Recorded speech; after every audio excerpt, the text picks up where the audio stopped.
Welcome to my channel, Fides Tutorial. For today, tuturo ko naman sa inyo kung paano gumawa ng thumbnail using the PixelLab. So let's start. Open nyo lang tong PixelLab application. Tapos, punta kayo dito sa itaas, yung may 3 dots. Hanapin nyo yung image size. Then, i-click nyo yung preset. Dapat, nasa YouTube thumbnail siya. So, automatic na yung size niya is lalabas. So, 1280 and ang height niya is 720. Iyan ang required size para makagawa ka ng YouTube thumbnail. Okay, so click OK. So, ayan na siya.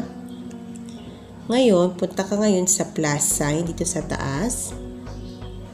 Lalagyan na natin siya ng background from gallery. Then, hanapin niyo yung background na gusto niyong ilagay.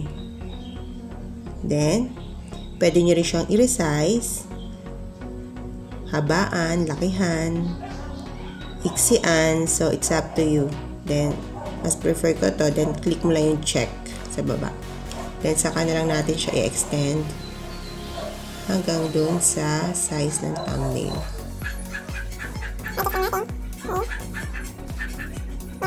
Okay, so para hindi siya mag-move, click nyo lang tong nasa baba ng 3 dots. Tapos click nyo tong lock. Okay, para habang nag-edit kayo, hindi galaw ng galaw yung background nyo. Then, punta ulit kayo sa plus sign from gallery. Mabilisan turo ko lang to ha, guys. Then, click. Then, adjust natin. Check.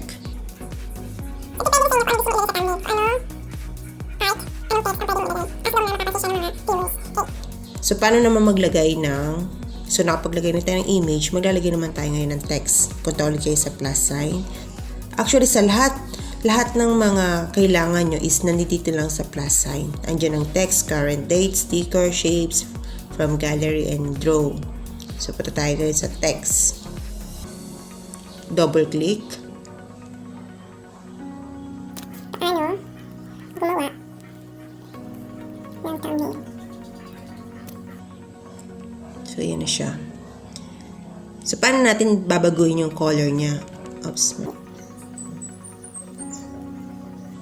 So, paano natin babaguhin yung kanyang kulay? So, i-click nyo siya. Tapos, dito sa baba, may makikita yung A. Andiyan na lahat. Edit, delete, yung size, yung color. So, gawin natin siyang red. Then, click mo lang. Marami kayo pagpipilang kulay. Then, click nyo lang yung check.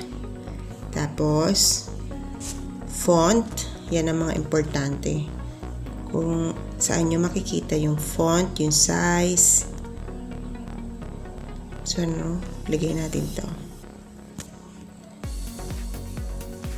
Then, align.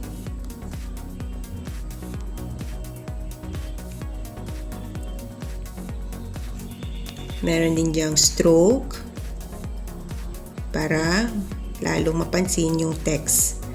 So, nasa sa inyo na yan kung anong gusto ninyong style ng text ninyo.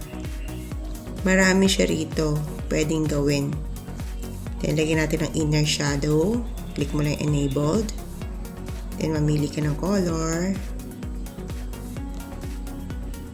And check.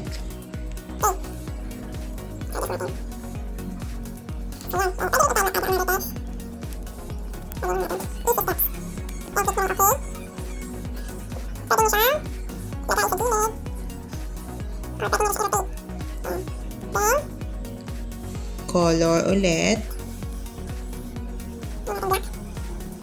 Pwede nyo lang i-click tong gradient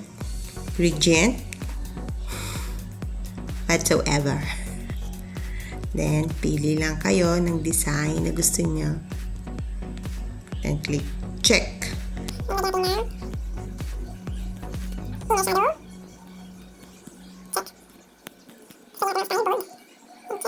Ang maganda pa rito sa PixelLab, pwede nyo siyang i-curve. Ano bang use itong curve na to? So, i-adjust nyo lang siya or ipa-plus, minus or plus. Yan. Then, gusto nyo ba ibalik? Medyo, pwede rin to. Pababa. Pwede rin pataas. Yan.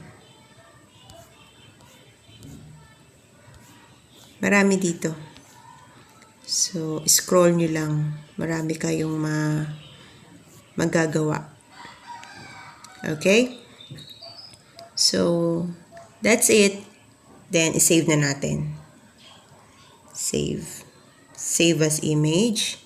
Then, save to gallery. Automatic na siya magsisave sa gallery mo. Okay? Thank you for watching. And please don't forget to subscribe to my YouTube channel. Thank you. Click the button, click the bell, share the video.